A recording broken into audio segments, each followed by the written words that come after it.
Welcome to Facts TV News, where everything is true. One man injured, another arrested following trapping incident in St. Thomas.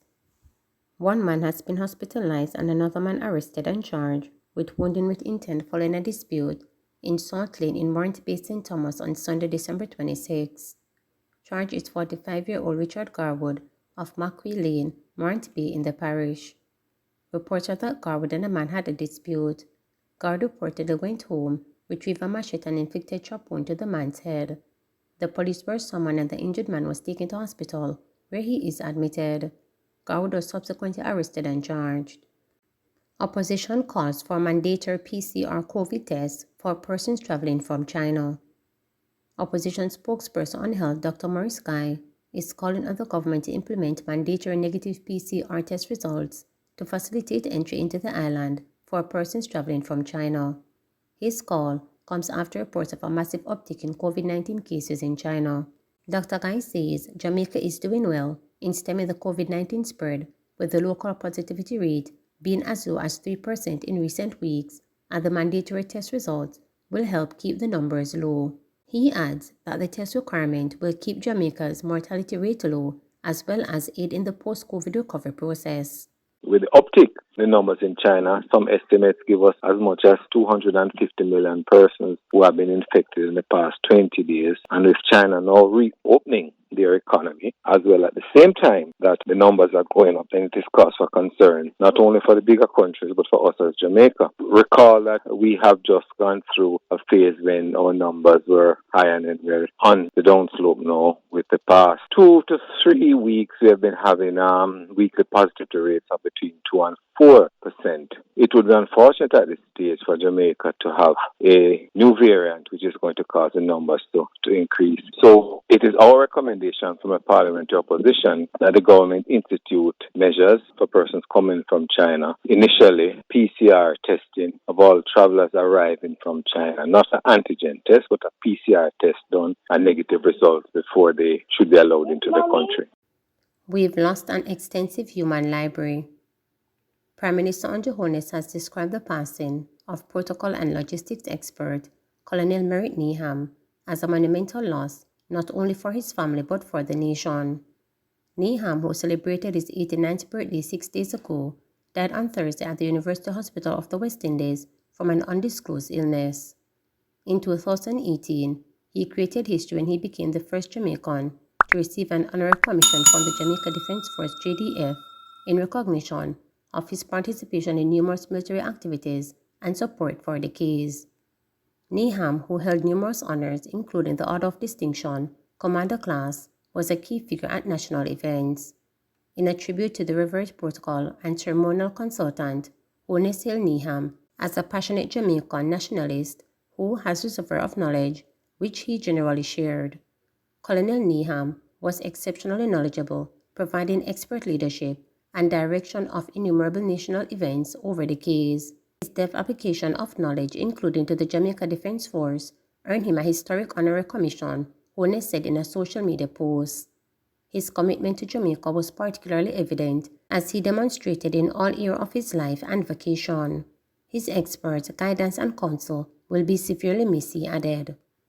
The Prime Minister attested to the benefiting personality from Niham's advice, which he gave freely, honestly, objectively, and sincerely, noting that Niham also sat on many committees. We have lost an extensive human library of resources and a man who was truly good through and through, Holness said. May his family find peace and comfort during this difficult time, and even as they grieve this monumental personal loss, remember with satisfaction the quality of life he lived and the difference he made for so many, he added.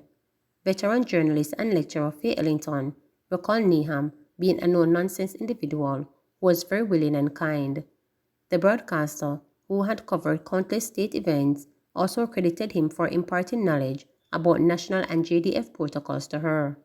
Merritt Niham played a significant role in helping to shape who I am in terms of understanding issues and matters of protocol on 2 levels, with an event such as the National Honours and Awards Ceremony, which is held annually at the King's House, but also with the JDF. For things like the change of command, he would be the person who would be there as the author, and I was privileged and honored for him to have accepted me to work alongside him to learn that craft, which I now do for the JDF, Ellington said. Ellington also shared that Niham had also schooled her in the protocols for social events and dining, in which she learned about wines. So he really helped to shape my life as a professional in the industry, and I am grateful to him for all the support he gave and the opportunities he created, she told reporters. Ellington also lauded Niham for the exemplary values and standards that he demonstrated, which she said must be celebrated. Let us celebrate the excellence and standard that he set, that if you wanted to learn, you could learn from. And I hope that those of us who are left will indeed carry on the legacy by ensuring that the values he supported, lived by, and worked by, that we will do so as well, she said. Ellington extended condolences to Niham's children and widow Camille, who she says has described him as a kind, loving, and supportive husband. Bill drafted for Portmore to become Jamaica's 15th parish. Reporters has obtained a copy of the Draft Counties and Parishes Amendment Bill 2022, which will form the basis of Portmore becoming Jamaica's 15th parish. The bill has implications for the boundaries of the municipality, as well as the ability of residents to directly elect their mayor. The proposal for the 15th parish has elicited mixed reaction from members of the public, particularly residents of Portmore, and prompted the establishment of a joint selected committee of Parliament to consider the move. That committee, chaired by a member of Parliament for St. Catherine South Central, Dr. Andrew Wheatley, agreed to support the proposal for the Sunshine City to become Jamaica's newest parish. In February this year, the House of Representatives concluded debate on the Joint Selected Committee's report and voted to approve the motion granting parish status to Portmore. This has paved the way for government to table the Counties and Parishes Amendment Bill in Parliament.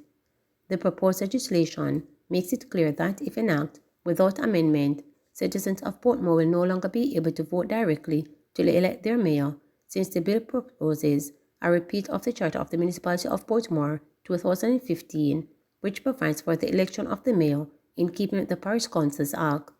The draft bill also proposes changes to the Portmore municipality boundaries, which would see it incorporating Ferry. Member of Parliament for St. Catherine Southern Fitz Jackson, who was part of the Joint Selected Committee considering the establishment of Portmore as a parish, has described the proposals as a travesty and an affront to democracy. He outlined that the Portmore municipality was created after extensive consultation with residents, calling it a sad day when the government decided to proceed with plans to establish new boundaries and end the practice of a directly elected mayor without again consulting the people. Mr. Jackson said while he has no objections to the Portmore becoming a parish, he maintains that further consultation should be held with the people of the municipality. To that effect, he questioned what he termed the rush to make Portmore a parish. According to Mr. Jackson, neither government agencies nor utility companies have so far been able to see that they will provide any additional services to Portmore if it becomes a parish. Efforts to get a comment from local government Minister Desmond McKenzie as well as Portmore Mayor Leon Thomas have so far been unsuccessful. Please remember to subscribe, like, share, and click the notification bell.